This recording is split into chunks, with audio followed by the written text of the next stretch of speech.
परम श्रद्धेय आचार्य महामंडलेश्वर स्वामी प्रकाशानंद जी महाराज, परम श्रद्धेय श्री महंत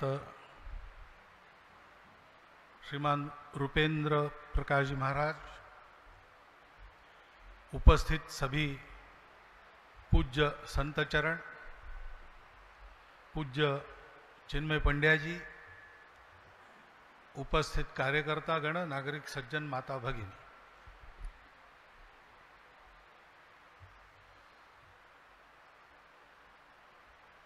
पर्यावरण और पर्यावरण के विभिन्न उपक्रम करना, यह आज एक अंग्रेजी में जिसको फैशनेबल कहते हैं ऐसा विषय है। एक उसका कारण है कि उसका जो संकट है, पर्यावरण के बिगाड़ में से विश्व के सामने जो समस्याएं खड़ी है, उसका कुछ न कुछ भान बच्चों तक भी पहुंचा है। हम भुगते ही रहे हैं। विश्व का तापमान बढ़ना, ग्लोबल वार्मिंग, प्रकृति ने अपना नियम छोड़ देना, जहां ठंडक के ठिकाने थे वहां गर्मी होने लगना, आदि सारी बातें हम सब लोग अनुभव करते हैं।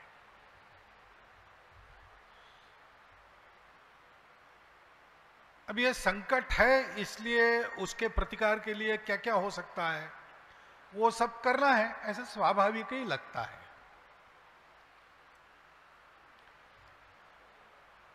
परंतु जैसा आदरणीय पंड्या जी ने कहा, वैसे अगर हमको विष को अमृत में बदलना है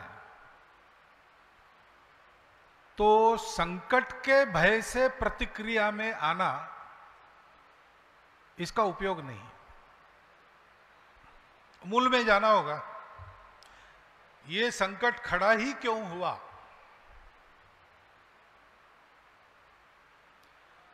क्योंकि जब तक उसके कारण का पता नहीं लगता तब तक उपाय भी नहीं हो सकता। और उसका भी उल्लेख तो हुआ है सूत्र रूप में कि मन का स्वार्थ बढ़ा, मनुष्य के मन की लालच बढ़ी। Nature has enough for anybody's need, but nature cannot suffice anybody's greed. आवश्यकता की पूर्ति प्रकृति माता सबके कर सकती है, करती रहेगी, परंतु लोभ को पूरा पड़ना उसके भी बस में नहीं है। ये लोभ, लालच, स्वार्थ पैदा क्यों हुआ? हर बात को उपयुक्तता की दृष्टि से देखने का दृष्टिकोण कहां से आया? वैसे तो हर बात की उपयुक्तता देखनी तो पड़ती है, हर बात की योग्यता, हर व्यक्ति की योग्यता अपने संपर्क में आने वाले जाननी तो पड़ती है। परंतु योग्यता, उपयुक्तता जानने के बाद भी उसके कम ज्यादा होने पर उस व्यक्ति या वस्तु के प्रति मन का भाव नहीं बदलना चाहिए।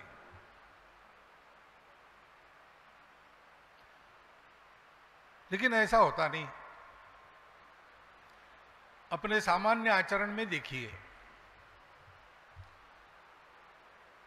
कि जो उपयुक्त है, कीमती है, उपयोग की है, महंगी है, उस वस्तु को हम बड़ा जतन से रखते हैं, और जो सहज उपलब्ध है, सस्ती है या उपयुक्त नहीं है, उसको फेंक देते या उसकी चिंता नहीं करते, जो होगा होगा। सामान्य है, अपने नित्य आचरण का नियम है, आपका, हमारा, सबका। परंतु नियम नहीं भी है, क्योंकि घर में एक बहुत बूढ़ी माता है, बीमार पड़ी रहती है, सदा खांसती रहती है, सबको उसके कारण जागरण होता है। कमाई एक धेले की नहीं करती और दवाई का ढेर सारा खर्चा उसके कारण होता है। दिखने में भी अब बुढ़ापे में सुंदर वगैरह कुछ है नहीं।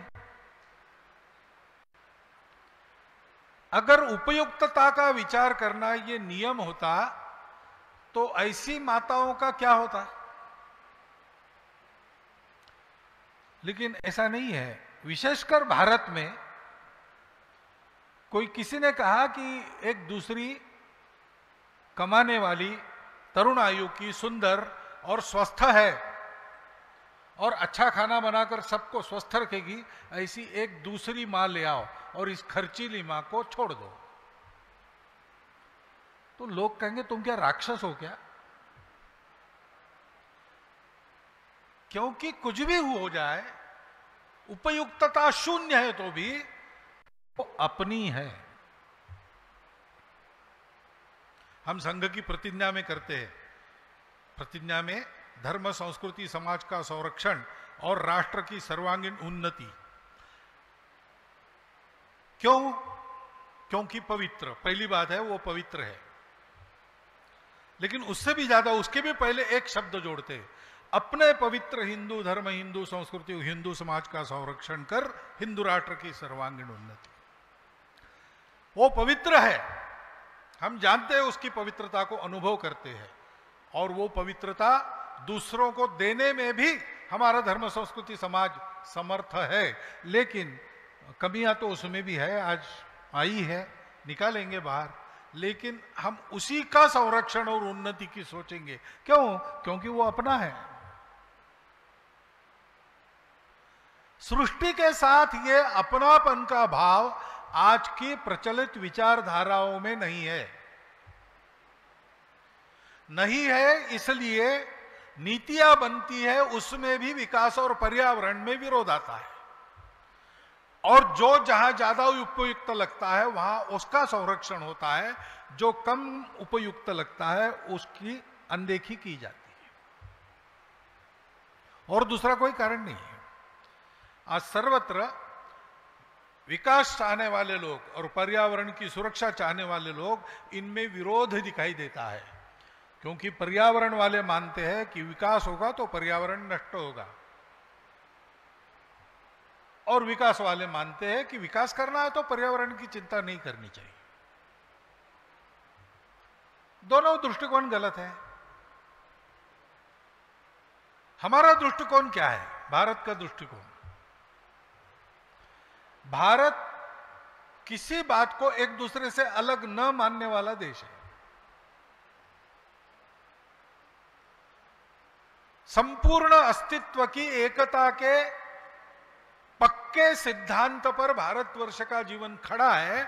इसलिए सब भूचालों को, आंधियों को, तूफानों को सहन करके इतने वर्ष से पक्का खड़ा है, पक्का खड़ा रहेगा और दुनिया के जीवन को भी पक्का करेगा। क्योंकि मूल में हम ये मानते हैं कि सारा अस्तित्व एक है, दिखता विविध है। ये विविधता में एकता की केवल बात नहीं, एकता ही विविध बनी है, ये एकता की विविधताएं हैं। तो मनुष्य पर्यावरण से कोई अलग इकाई जिसको पर्यावरण को जीतना है, उसका स्वामी बनना है, ऐसा नहीं है। मनुष्य और पर्यावरण दो नहीं है, दोनों में पंच महाभूत है। सारी सृष्टि पंच महाभूतात्मक है। पंच महाभूतों के पंचीकरण प्रक्रिया से जड़ चेतन सब कुछ बना है। तो बाहर जो मुझे पेड़ दिख रहे हैं, पानी दिख रहा है, पर्यावरण दिख रहा है, पशु पक्षी दिख रहे हैं, आज की भाषा में जिसको बायोडायवर्सिटी कहते, वो दिख रही है। जड़ चेतन चराचर सृष्टि में मैं ही हूं, वो मेरा ही है, वो मेरा अपना है।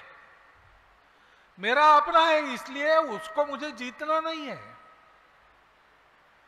उसकी सुरक्षा में मेरी सुरक्षा है, मेरे विकास में उसका विकास है। विकास और पर्यावरण एक दूसरे के विरोधी नहीं। ऐसा सोचकर विचार करेंगे तो दोनों को साथ चलाने का तरीका भी निकलेगा। ऐसा अपना विचार होने के कारण इस विचार को भूलने के पहले हम लोग ज्ञात इतिहास में, हमको जो इतिहास ज्ञात है वो तो अभी कलयुग के 5121 वर्ष हो गए। उसके पहले और 3 युग हो गए दुगनी दुगनी आयु के। इतना इतिहास हम मानते हैं। लेकिन आज की दुनिया जिसमें प्रचलित व्यवस्था इतिहास को मानती है वो बहुत ज्यादा लंबा नहीं, 5000 साल का मानती है। उस 5000 साल के इतिहास में जो इतिहास ज्ञात है वो साधारणतः अपने कलयुग के आरंभ का हमको मालूम है, और उसके 1000-2000 साल बाद का पश्चिम को मालूम है। उस इतिहास में लगातार 1000 साल हम सब मामलों में दुनिया में अग्रसर रहे। तकनीकी में हम नंबर 1 थे, वैभव में हम नंबर 1 थे, व्यापार में हम नंबर 1 थे, कृषि में, सब बातों में हम नंबर 1 थे लगातार 1000 साल। ये डॉक्यूमेंटेड इतिहास है, मैं गप नहीं मार रहा हूं। पाश्चात्य इतिहासकारों ने भी इसका लिखा है और डाटा है पूरा। ऐसे हम थे, और ऐसे हम होने के बाद भी हमारे यहां पर्यावरण की कोई समस्या खड़ी नहीं हुई। एक सामान्य खेती का, पाश्चात्यों के जमीन कितनी पुरानी है,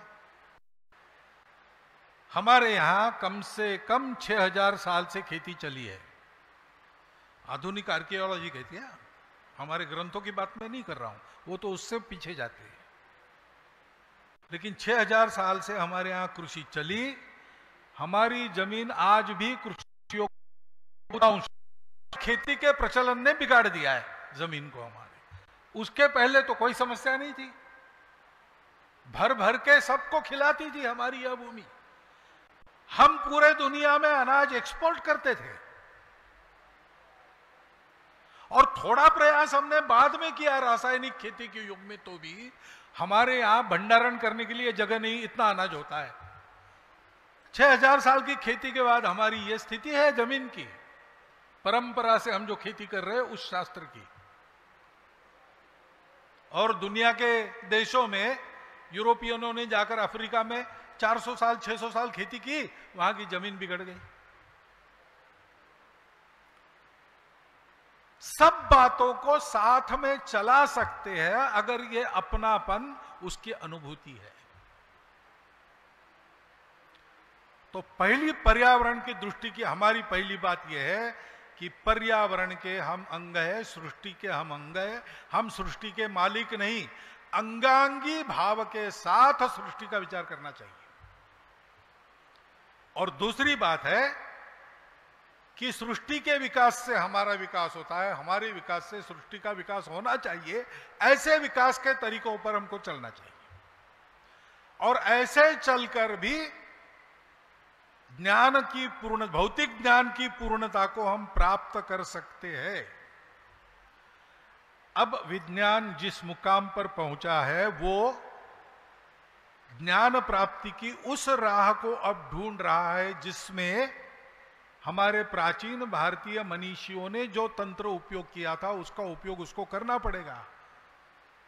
इसलिए योग वासिष्ठ, पातंजल योग शास्त्र, ऐसे ग्रंथों का अध्ययन वहां पर चल रहा है। हमारे पास एक तरीका है, और इसलिए आज के पर्यावरण की समस्या का उत्तर देना है तो हमको तरीका बदलना पड़ेगा ना, क्योंकि अधूरा दृष्टिकोण है, इसलिए संकट आया है। पर्यावरण और हम अलग है। हमको प्रकृति को या तो उससे ज्यादा से ज्यादा खींच लेना है, शोषण करना है, या तो उसको जीत लेना है। सबसे बड़ा मैं हूं मनुष्य, इस अहंकार के साथ जो विचारधारा चलती है उसमें सब कुछ गलत है ऐसा नहीं है, लेकिन उसमें एक अधूरापन निश्चित है। उस अधूरेपन को भरते हुए हमको अपनी विचारधारा के नींव पर इस पर्यावरण का विचार करना पड़ेगा। और इसलिए उसी सूत्र से यह बात सीधी आती है जो पंड्या जी ने भी कही कि सारी समस्याओं का गलत नीतियों का उद्गम मेरे अंदर है। मैं अपने आचरण को बदल दूं तो धीरे धीरे नीति सहत पर्यावरण की सब बातें ठीक हो जाएगी। योग्य नीति के लिए प्रयास करना, संघर्ष करना, अभियान करना, आंदोलन करना चलता है, चलना चाहिए, वो भी उपयोगी बात है। योग्य नीति के लिए योग्य शिक्षा देना, उसके लिए संघर्ष, अभियान, प्रबोधन चलना चाहिए। परंतु ये चलेंगे और सफल होंगे तो भी समस्या जैसी की वैसी रहेगी, क्योंकि जब तक हम अपने दृष्टि दोष को दुरुस्त नहीं करते तब तक बात समझ में नहीं आएगी। दृष्टि दोष को दुरुस्त करने के बाद आचरण में उतारने की आदत लगानी पड़ती है। बुद्धि से मालूम होता है, मन भी स्वीकार करता है, लेकिन आदत से आदमी मजबूर होता है। एक आदमी आत्महत्या करने चला था, दोस्त मिला, उसने कहा कहां जा रहे हो? तो बोले बस अब जा ही रहा हूं मरने के लिए, आखिरी तुम्हारा मेरा नमस्कार, अब जा रहा हूं, रेलगाड़ी आएगी, कट के मर जाऊंगा, वहां सो जाऊंगा जाके, और मुझे समझाने की कोशिश मत करो, मैं मानने वाला नहीं हूं। तो उसने कहा समझाने की कोशिश नहीं करता, लेकिन एक प्रश्न है कि तुम मरने जा रहे हो, भोजन का डिब्बा है ना हाथ में, वो क्या है? तो बोले गाड़ी लेट हुई तो क्या करेंगे, भूखा रहोगे क्या? यानी मरने जा रहा है लेकिन 2 वक्त खाने की आदत है, उससे छुट्टी नहीं होती। ऐसे आदत का प्रभाव रहता है, और इसलिए हमको पता है तो भी आचरण नहीं होता है। पर्यावरण गतिविधि का काम इस आचरण को बदलने का काम है। पर्यावरण संरक्षण ऐसा कहा है, लेकिन वो संरक्षण हाथ में तलवार, भाला, तीर, कमान या AK-47 लेके पर्यावरण बिगाड़ने वालों को दूर रखना, ये काम नहीं है। वो काम जिनको करना है करे, अगर उसकी आवश्यकता है तो उसमें भी समर्थन रहेगा सबका, परंतु ये काम ही नहीं है ना। काम तो ये है कि जहां उसका उगम है उस गलत बात का, उसी से मूल से उसको उखाड़ के फेंक दे, वो अपनी आदत में है। संघ के स्वयंसेवकों ने ये काम बहुत पहले शुरू किए थे। संघ कोई काम संघ शाखा चलाता है, ये राष्ट्रीय स्वयंसेवक संघ की पर्यावरण गतिविधि ऐसा कहा गया, ये थोड़ा वर्णन गलत हो गया। ये राष्ट्रीय स्वयंसेवक संघ के स्वयंसेवकों की स्वतंत्र अलग स्वायत्त गतिविधि है, क्योंकि ये स्वतंत्र अलग स्वायत्त चलेगी तो अपने निर्णय खुद करेगी, नहीं तो दबाव रहेगा चारों ओर से, इसको भी संभालो, उसको भी संभालो। इनको केवल पर्यावरण के विचार को और आचरण को संभालना है और कुछ नहीं करना है। इसलिए उस स्वयंसेवकों की स्वतंत्र अलग स्वायत्त गतिविधि है, और ये छोटी छोटी बातों से प्रारंभ करके वो आदत को बनाने वाली गतिविधि रहेगी। और इसलिए कार्यक्रम बहुत सरल है। पहला, पानी बचाओ, प्लास्टिक हटाओ और वृक्ष लगाओ। ये काम करते करते आदत लगती है, बिगड़ी हुई आदत सुधर जाती है। आदत से कृति बदलती है और कृति बदलने से आदत भी बदलती है। ये तो शाखा चलाने का हमारा नित्य का अनुभव है। हम कृतियां सिखाते हैं, उसमें से आदत बनती है, उसमें से स्वभाव बदल जाते हैं। समाज का स्वभाव बदल जाए तो नीतिकारों का ज्ञान कुछ भी हो, उनको जो समाज कहेगा उसी पर चलना पड़ेगा। लेकिन समाज की आदत इतनी हो जाए कि ऐसी नीति जिनकी है उनको हम नीति बनाने का अवसर देंगे, फिर शायद वो मेरे जाति के, पंथ संप्रदाय के, मेरे प्रांत के नहीं होंगे। ऐसे अनेक होंगे जो गलत नीति पर चलना चाहेंगे, उनको मैं नहीं अवसर दूंगा। ऐसा समाज अगर सोचेगा तो नीतियों का परिवर्तन बहुत कम समय में, कम लागत में हो जाएगा। लेकिन समाज की यह शक्ति बनेगी तो नीतियां भी सही बनेगी, और जो बनेगी वो टिकेगी। व्यक्ति बदलने से वो नहीं बदलेगी। और ऐसा दृष्टिकोण लेके, ये शुद्ध भारतीय दृष्टिकोण है। भारत में भी हम कहते हैं कि जो पिंड में है वही ब्रह्मांड में है, इसलिए अपने आप को बदलो, दुनिया अपने आप बदल जाए। गायत्री पर्व का लिखा मिलता है ना, हम बदलेंगे युग बदलेगा।